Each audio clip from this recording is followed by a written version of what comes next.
नमस्कार, मैं हूं ब्रजेश श्रीवास्तव और इस वक्त हम मौजूद हैं बुंदेलखंड में। बुंदेलखंड के लिए कहा जाता है कि पानीदार यहाँ का पानी और आग यहाँ के पानी में, यह है बुंदेलखंड की अपनी कहानी।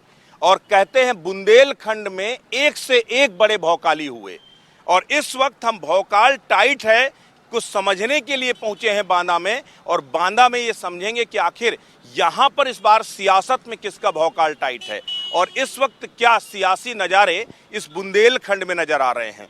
अगर इस बुंदेलखंड की पृष्ठभूमि को समझें तो यहाँ पर अलग अलग तरीके की राजनीति रही और सबसे बड़ी बात यह है कि भूख, गरीबी, पलायन, वो तमाम यहाँ की समस्याएं रहीं। लेकिन उसके बावजूद क्या बुंदेलखंड की कुछ तस्वीर बदली है, क्या बुंदेलखंड के चुनावों में कुछ हालात बदले हैं, इसको समझने की कोशिश करेंगे। शुरुआत सत्ताधारी दल के साथ होगी। एक चीज ये बताइए धर्मेंद्र जी, बुंदेलखंड को राजनीति खूब हुई, यहाँ पर किसानों की आत्महत्याओं से लेकर पलायन तक बड़े बड़े मुद्दे रहे, पानी यहाँ का सबसे बड़ा मुद्दा रहा। क्या आपको लगता है नगर में जो चुनौतियां थी उसको आप पार कर पाए, क्योंकि आपकी यहाँ पर नगर में सरकार नहीं रही, पर 2 इंजन तो आपके पास रहे ना? नहीं, जो 2 इंजन हमारे पास रहे, उन 2 इंजनों के कामों की अगर बात करें तो जल की समस्या, पेयजल की भीषण रही। आज़ादी के बाद से लगातार आपको पिछली सरकारों में भी देखा होगा कि बुंदेलखंड का दुर्भाग्य रहा कि ट्रेन से पानी आता रहा यहाँ।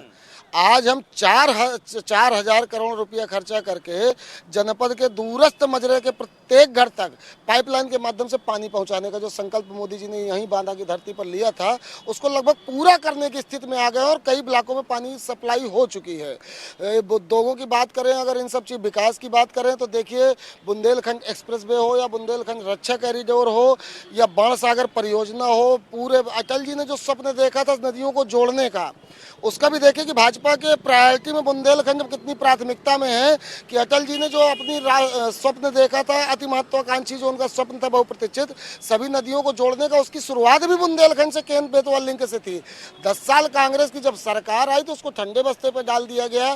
भाजपा के नेतृत्व में मोदी जी जब आए तो परियोजना का दिव्य और भव्य उद्घाटन हुआ है और वो योजना भी चालू हो, योजनाएं चालू हुई। एक चीज ये बताइए, ये कह रहे हैं जो डबल इंजन में जो सपना था उसको हमने साकार किया, ये तीसरा इंजन दरअसल थोड़ा डिरेल हो गया, इसलिए आप लोगों ने कुछ नहीं होने दिया। देखिए, ऐसा है उत्तर प्रदेश में और देश में आज क्या हालात हैं ये पूरा देश जान रहा है, देश की आवाम जान रही है।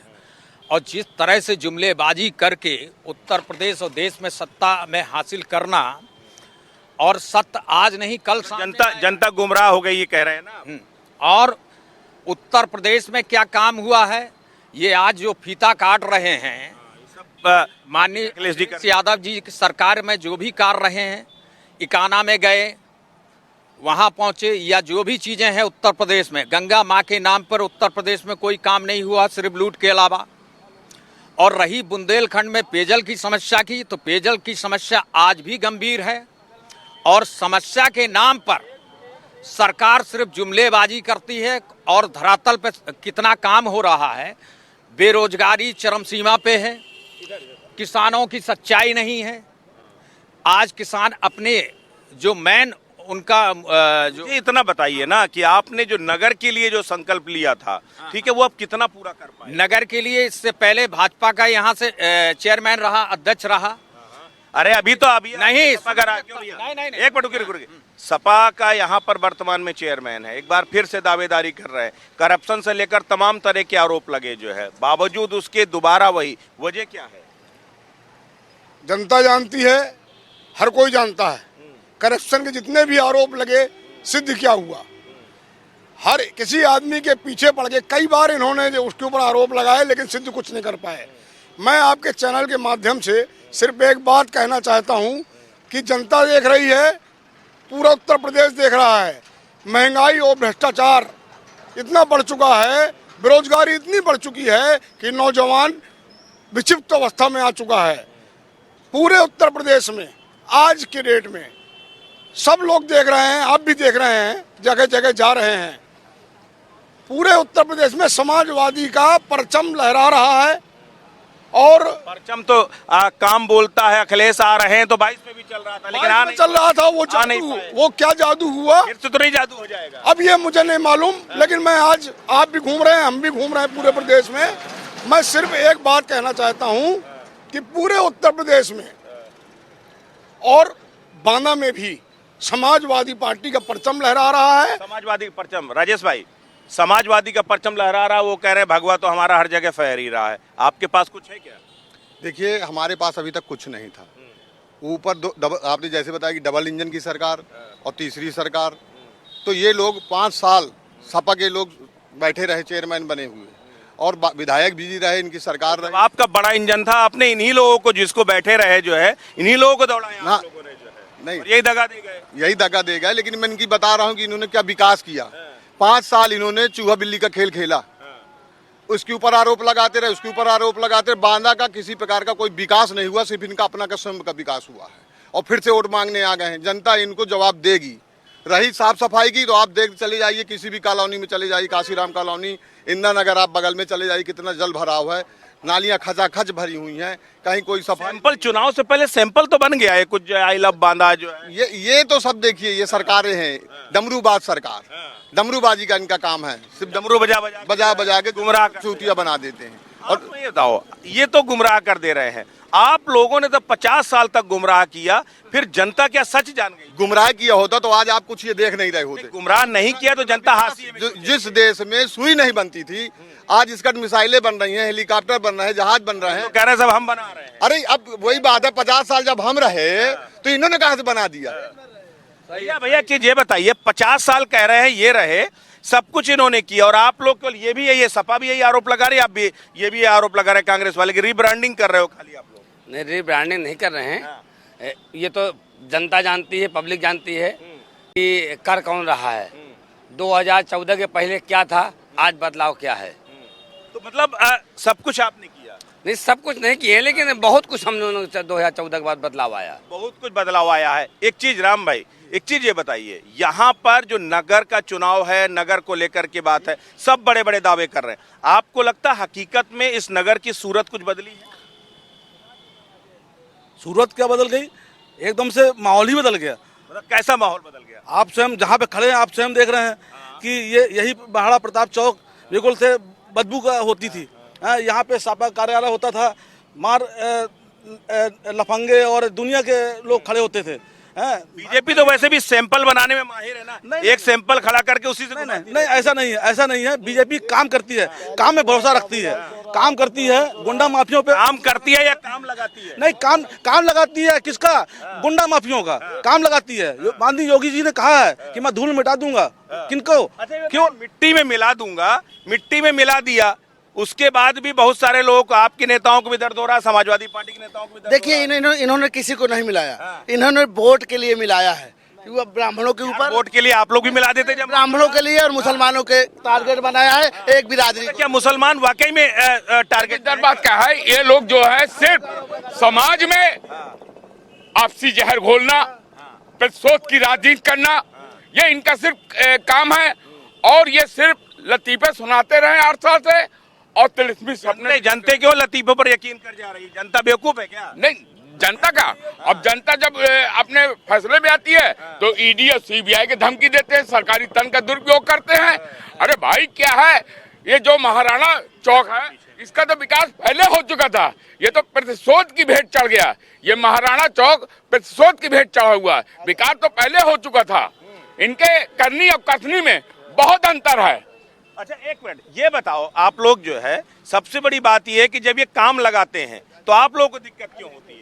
हमें क्या, पूरी जनता को दिक्कत होती है? नहीं, मैं अभी राम भाई की एक बात जो इन्होंने बोली, वो अमराजित भाषा, उसका मैं विरोध करता हूँ कि यहाँ पर चौराहे में लफंगे और गुंडे आते थे, तो समाजवादी पार्टी के लोग जो काम जमीन में करते हैं वो दूसरा कोई नहीं करता। और एक बात और कह के, पीछे कार्यालय होकर रोक नहीं पाए उनको, लफंगों को। और इसी चौराहे में जो बदबूदार चौराहा ये बोलते थे, यहीं पर इन्होंने अपना विकास किया है, और उसी बदबू में बैठ के। दूसरा एक बात और कहना चाहता हूँ मैं कि पूरे उत्तर प्रदेश में बाबा रे बाबा, समाजवादी पार्टी से जबरदस्त फाइट है। भोकाल क्या है? टाइट है, भोकाल टाइट है। किसका भोकाल टाइट? भोकाल आप देख रहे हैं, गुंडा माफिया जो कहते हैं कि खत्म कर देंगे। इन्होंने गुंडा पैदा किए हैं, ये आप लोग अच्छे से जान रहे, चाहे अतीक अहमद वाले कांड हो। तो मतलब नहीं मारना चाहिए था, नहीं मारना चाहिए। अदालत किस लिए बनी है? वो ठोकते रहे और आप उन्हें बिरयानी खिलाते रहो, यही ना?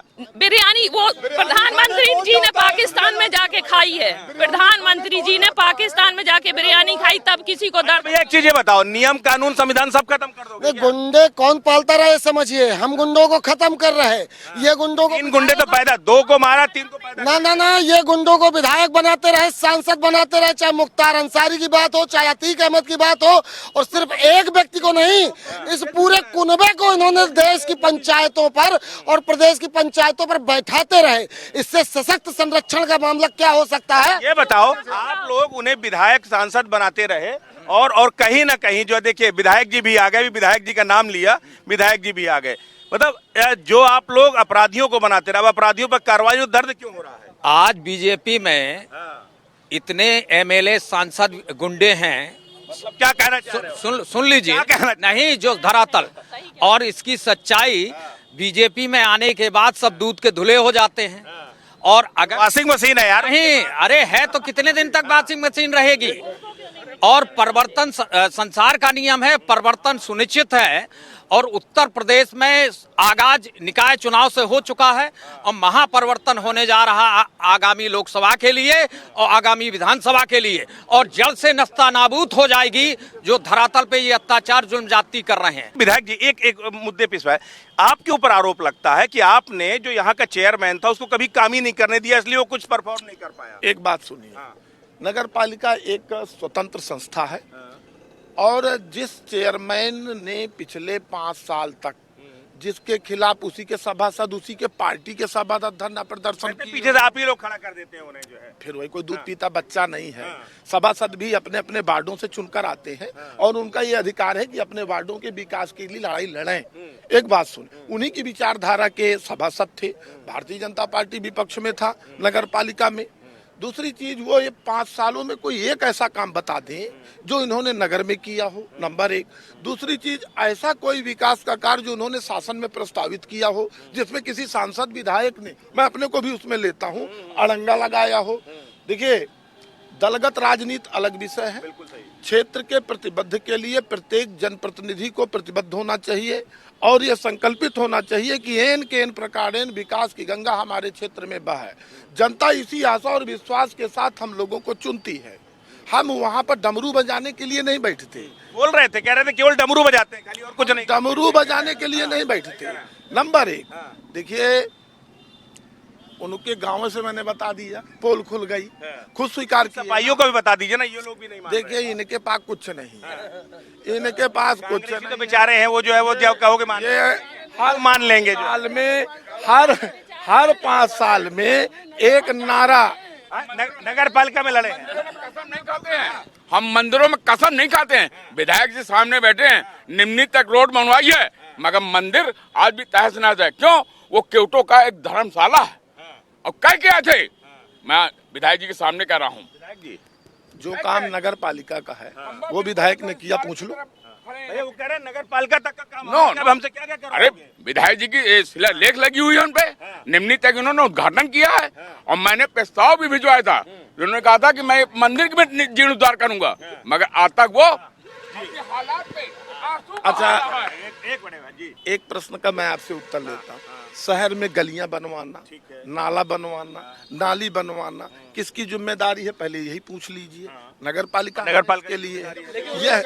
लेकिन एक सेकंड, नंबर 1, 5 साल उसने दम करके काम किया, नगर पालिका को लूटने का काम किया और डमरू बजा बजा करके रोने का काम किया। 5 साल तक आप लोगों के प्रत्याशी ने केवल लूटने का काम किया।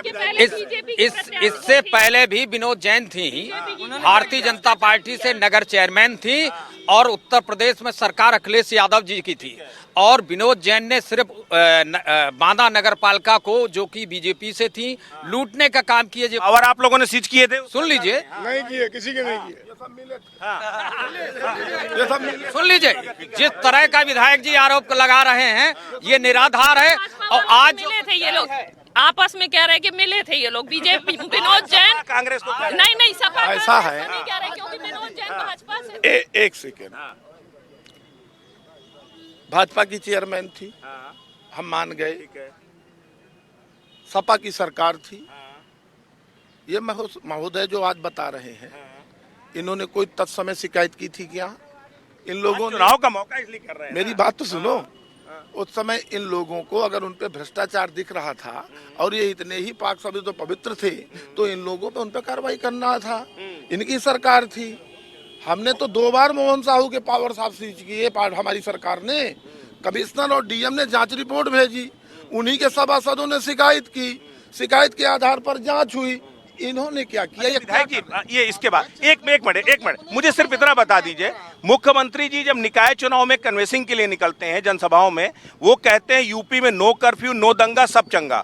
चुनाव नाली सड़क खड़ंजा को बुनियाद पर है, लेकिन चुनाव आप दंगा और चंगा पे लड़ रहे हैं। क्या आप पोलराइज कर रहे हैं क्या? ना, देखिए एक बात सुनिए, डेवलपमेंट भी चल रहा है और उत्तर प्रदेश की जो 10-20 साल से पीछे एक आम छवि बन गई थी कि यहाँ कब कोई टांग ले जाए, कब किसका मर्डर हो जाए, कब बहु बेटियां उठ जाएं, तो एक कानून व्यवस्था के नाम पर उत्तर प्रदेश में जो एक धब्बा था, आदरणीय योगी आदित्यनाथ जी के नेतृत्व में उस धब्बे को धुला गया।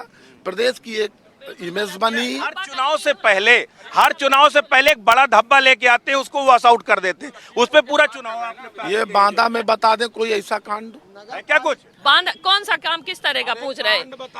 क्यों निषाद वाला कांड हुआ नहीं है था? मर्डर करके उसको ट्रेन की पटरी के नीचे डाल दिया। एक बात वो सुनिए, लड़की नहीं थी, 12 साल की रंजिश लड़की की थी। व्यक्तिगत रंजिश के आधार पर कानून व्यवस्था, लेकिन आज हर आदमी चंगा है। आ जाते हो, ट्वीट करने खेलने लगते हो। कोई नहीं बौखलाता। भाजपा में कानून का राज है। सबको भाई बना लेते हैं। भाजपा में कानून भाई क्यों नहीं है? जब सब भाई बहन और कानून उसके लिए है जो भाजपा के साथ है, राज उसका जो भाजपा के साथ है, और कानून उसका है जो उनके विरोध में है। अभी एक उदाहरण है, हमारे ब्रजेश प्रजापति थे, पहले बीजेपी में रहे, 3 साल रहे, तब उनकी संपत्ति अवैध नहीं थी, फिर वो सपा में आ गए तो उनकी संपत्ति अवैध हो गई, फिर भाजपा में चले गए तो संपत्ति जहाँ की तहाँ चली गई। भाई ये आरोप तो लगता है आप लोगों पे कि जब तक आपके खिलाफ, आपके साथ खड़ा नहीं, कोई बात सपा की पैरवी नहीं, वो तो बात नहीं। ये जो आपके साथ था ईमानदार था, जैसे बाहर जाता बेईमान बन जाता। बाद में लीजिएगा, एक सवाल इसी पे और सुन लीजिए। जब ये कहते हैं कि लफंगे और लुच्चे बदमाश, वही लुच्चे लफंगे बदमाश इनके यहाँ गए तब इनका बड़ा कुनबा हुआ है। तो जब लुच्चे लफंगे बदमाश इन्हीं की पार्टी में जाके भर गए हैं और एकदम पाक साफ हो गए हैं, ये कैसे जादू है? कैरेक्टर सुधार दिया यार उन्होंने, जो है क्या वजह है? इसका जवाब दीजिएगा। देखिए, यह नेतृत्व पर निर्भर करता है। ये नेता जैसा हो जो है। एक बात सुनिए, ये नेतृत्व पर निर्भर करता है। इनका नेतृत्व भी जैसा है, ये लोग अखिलेश यादव के नेतृत्व को दुनिया मानती है। नेतृत्व की बात कर रहे हैं विधायक जी। बृजभूषण शरण सिंह बीजेपी से सांसद हैं और आज जो देश की पढ़े बेटियां, बड़े बेटियां, आगे बड़े बेटियां नारा देते हैं, साथ साथ दिखाई दे रहा दिल्ली में क्या हो रहा है। लोग और सरकार जो देश का नाम रोशन कर रही है, वो पहलवान देश के धरने में बैठी, उनके साथ क्या हो रहा है? और बहुत सारे लोग ब्रजभूषण पर कार्रवाई क्यों नहीं कर पा रहे? कल लाठीचार्ज हुआ उनके ऊपर। के खिलाफ कोई भी कार्रवाई नहीं। नगर पालिका में एक बात सुनिए, चर्चा करेंगे, जय भाजपा, जय भाजपा। जल भराव की चर्चा नहीं करेंगे शहर में। एक मिनट धर्मेंद्र भाई, एक मिनट। कुश्ती संघ की राजनीति। आप ही लोगों ने जंगा और दंगा नगर पालिका में इतना काम हुआ है, आप बता दीजिए, पूरा शहर घूम लीजिए, आपको मैं चैलेंज करता हूँ। एक जगह भी नाली और इन मुद्दों पे चर्चा है। अकेला जी जल भराव के लिए चैलेंज करते हैं। मेरा निवेदन है, आधा किलोमीटर बाद इंदिरा नगर में इनको ले जाइए तो इनको पता चल जाए। भाई साहब देखिए, आपने कहा एक जगह चैलेंज देता हूँ, चैलेंज स्वीकार, अभी मैं स्वीकार करता हूँ। दोषी है, इसके लिए दोनों दोषी हैं। जल भराव के विधायक, माननीय विधायक जी दोषी है और माननीय सापा भी दोषी है, दोनों दोषी है, दोनों दोषी है जल भराव के लिए। देखिए सुनिए, मैं फिर से कह रहा हूँ, अकेला जी ने नहीं, हमने तो उसमें हम कार्य योजना बना रहे हैं। चाहे भाई एक सवाल लेके आए, चाहे देखिए, जवाहर नगर में हमने व्यक्तिगत भूमि लेकर के नाला बनवाया, कि जल निकासी की समस्या दूर हो। नए नए भाजपा आ गए जो और भाई बड़े भाई हैं, पड़ोसी हैं, बात नए भाजपाई की नहीं है, बात एक विचारधारा की। वॉशिंग मशीन में आ गए ना, बिल्कुल देखे लगा वो बिल्कुल चकाचक है, हृदय में कमल का फूल है। और देवराज भाई, वॉशिंग मशीन में धुल करके कैसा महसूस कर रहे थे, बताना ईमानदारी से। बहुत दिन आपने इधर भी सवारी की, अब इधर कर रहे हैं। समाजवादी पार्टी में सब लोग, समाजवादी पार्टी में क्या हुआ? समाजवादी पार्टी में सब लोग बहुत अच्छे थे एक लोग को छोड़ के,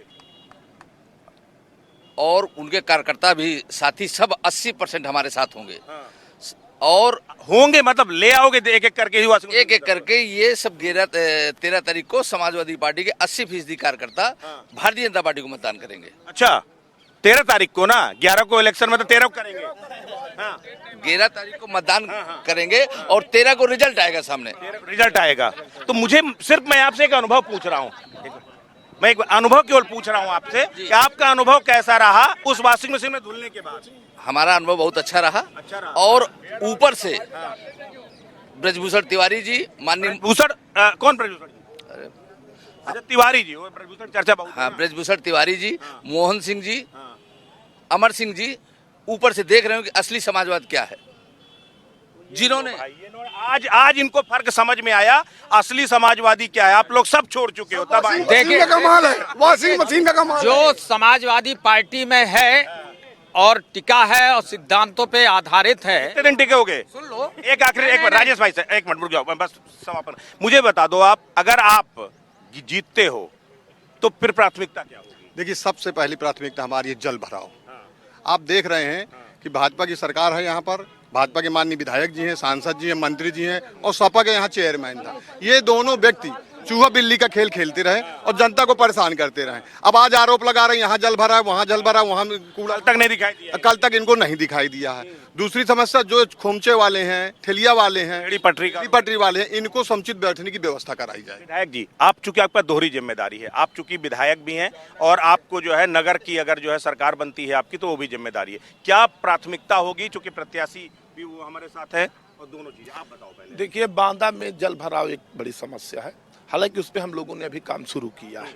नंबर 1, जब मैं विधायक बना था, मुझे याद है 2017 में, तो पानी का इतना बड़ा संकट था कि मुझे टैंकर लगाने पड़ी थी, और मैंने निजी टैंकरों से ये प्रयास किया था। और वर्तमान में आज जो चेयरमैन पद के प्रत्याशी है, इन्होंने भी समाज सेवा के रूप में तत्समय टैंकरों से जलापूर्ति का प्रयास किया गया था। आज हम लोग टैंकर से मुक्त बांदा कर पाए हैं।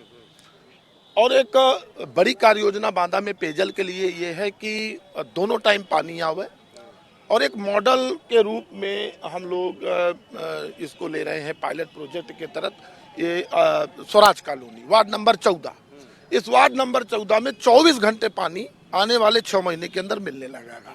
नंबर 1, 24 घंटा पानी, और बांदा में दोनों टाइम पानी। इसके अलावा जल निकासी, जैसे इंदिरा नगर है, बंगाली पुरा है, सर्वोदय नगर है, बहुत सारे ऐसे मोहल्ले हैं, कालू कुआं वाला एरिया है कि जहां पर बरसात के बाद, और बरसात के तो छोड़ दीजिए, 12 महीना वहां पर घरों का पानी जो है वो नालियों में भरा रहता है। इंदिरा नगर में हमने उसको नहर से कनेक्ट करने के लिए एक बड़ी कार्य योजना बनाई है। मुझे लगता है कि इस बरसात से पहले उसमें हम लोग कर पाएंगे। आपके प्रत्याशी भी है। इसके अलावा बांदा शहर की जो सड़कें हैं, देखिए सड़कें वही पुरानी है, ट्रैफिक बढ़ रहा है, तो जाम की जो स्थिति है, आज भी बाजार पूरा भीड़। हाँ, सड़कें चौड़ी हो, चौराहों का सौंदर्यीकरण, चौराहे भी अतिक्रमण मुक्त हो, सड़कें अतिक्रमण मुक्त हो, एक भव्य और दिव्य बांदा नगर बने जहां सभी प्रकार की फैसिलिटीज हो। अगर बांदा नगर में नगर पालिका चेयरमैन भारतीय जनता पार्टी का बनता है, तो मुझे लगता है बांदा को चमकाने में और आसानी होगी। और आसानी होगी, ये बताओ कितना, आप मुझे बता दो, क्या एश्योरेंस दोगे अगर आप लोग चुनाव? हम प्रत्याशी प्रतिनिधि को भी सुन लो यार, प्रत्याशी प्रतिनिधि को भी सुन लो। हाँ।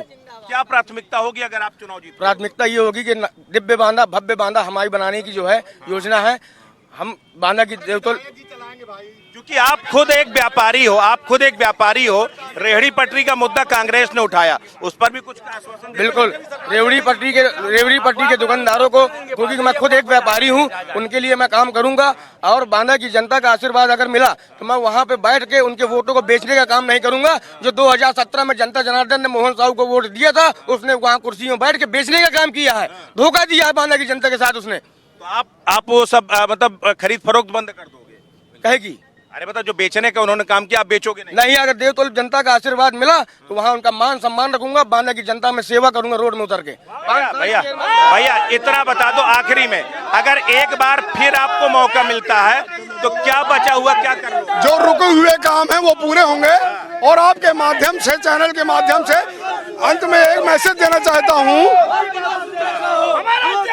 पूरे बाबा रे बाबा प्रदेश में सपा से फाइट है और माहौल बहुत टाइट है। बिल्कुल, आप देखिए ये है बांदा की जनता, और बांदा की जनता कहती है कि देखिए मुद्दा कोई भी हो, लेकिन बुंदेलखंड और खास करके बांदा का विकास सर्वोपरि मुद्दा है, और इसी को लेकर आरोप प्रत्यारोप भी लगातार लग रहे हैं। अब कौन जीतेगा कौन हारेगा ये तो आने वाला वक्त बताएगा। फिलहाल बांदा से इस खास पेशकश में बस इतना ही। कल हम फिर मिलेंगे किसी और शहर में। नमस्कार।